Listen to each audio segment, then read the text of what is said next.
Hey everyone! Today we're going to talk about the new updates to EMD V14. We're only going to cover major changes, so please be aware that there are minor word changes on certain key questions and PDIs that you will need to pay attention to. The first major change is they have added a first-party stroke diagnostic. This will open by default when processing a call from a first-party caller. Any other type of caller will generate the original stroke diagnostic. The wording for the new diagnostic is, "We need to do a quick test on you for the medics before they arrive.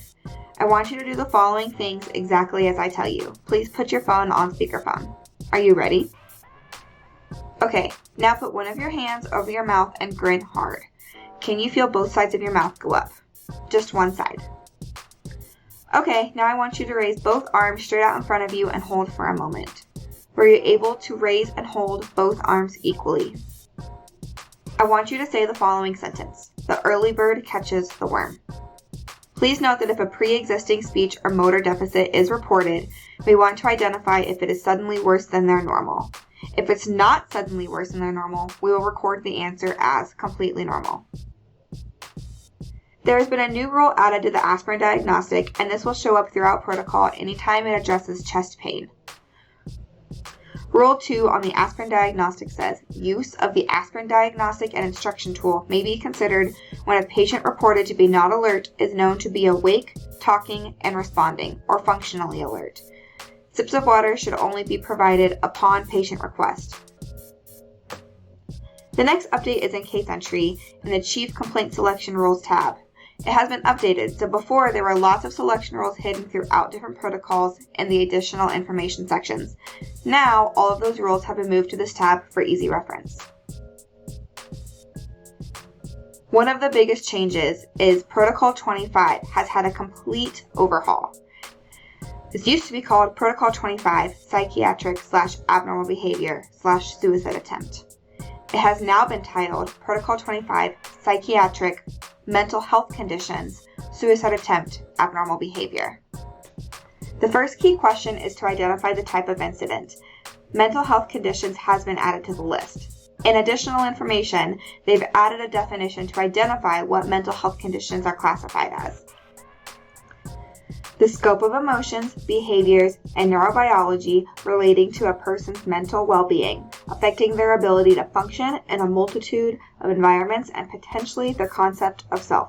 These conditions include, but are not limited to, addiction, ADHD or learning disabilities, anxiety, bipolar disorder, delirium, dementia or Alzheimer's disease, depression and grief, history of suicide attempts, mood disorders, and schizophrenia.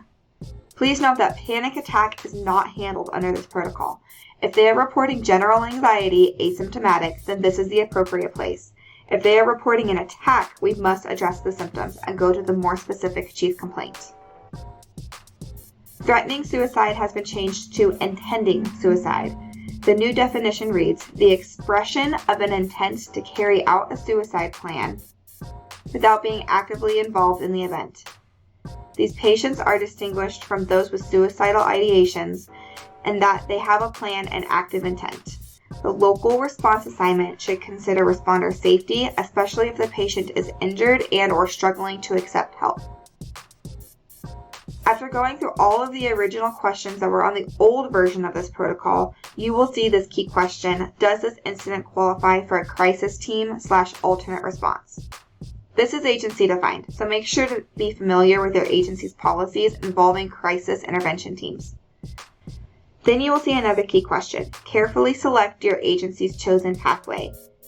These are send now and end questioning here, which leaves the protocol with all of the old key questions from the original Protocol 25. Or don't send, continue questioning, which will bring up a new list of additional key questions and additional determinant codes. Again, this is strictly agency policy on how you will maneuver this pathway. Make sure to check with your supervisors so you know which one to select. If the path chosen is to ask the additional questions, these are what will be shown in protocol.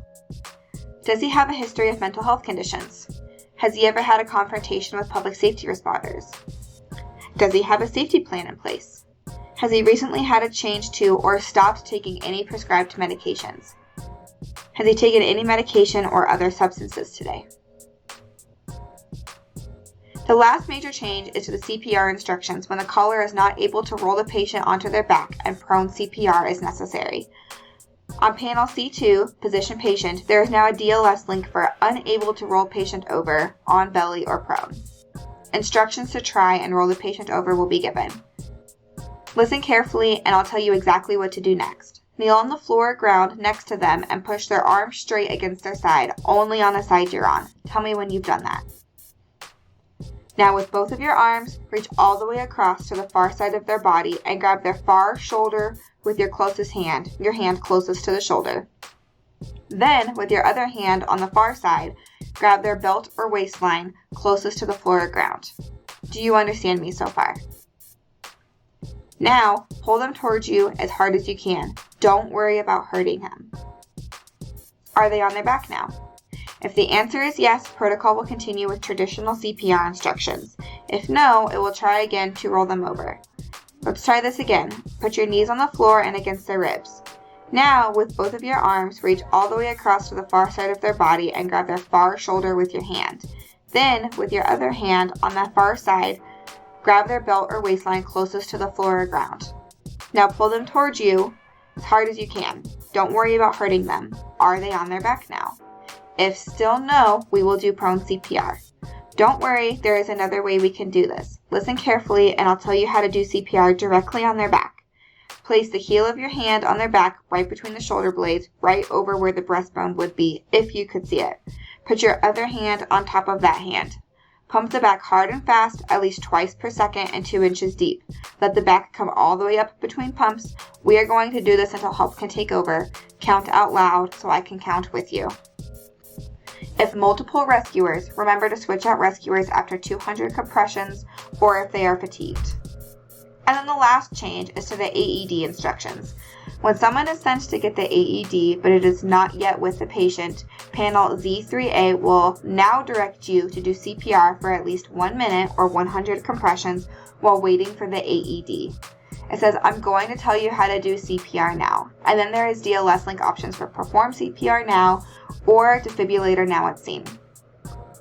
This wraps up all of the major changes to EMD version 14. Again, please make sure to follow the standards and read questions as written. Minor word changes throughout questioning and PDIs will be important to pay attention to. If you have any questions at all about the information provided today, please don't hesitate to reach out to your Q team. Email us at 911training@eptc911.org. And as always, for more CDEs, visit us at elpasoteller911.org.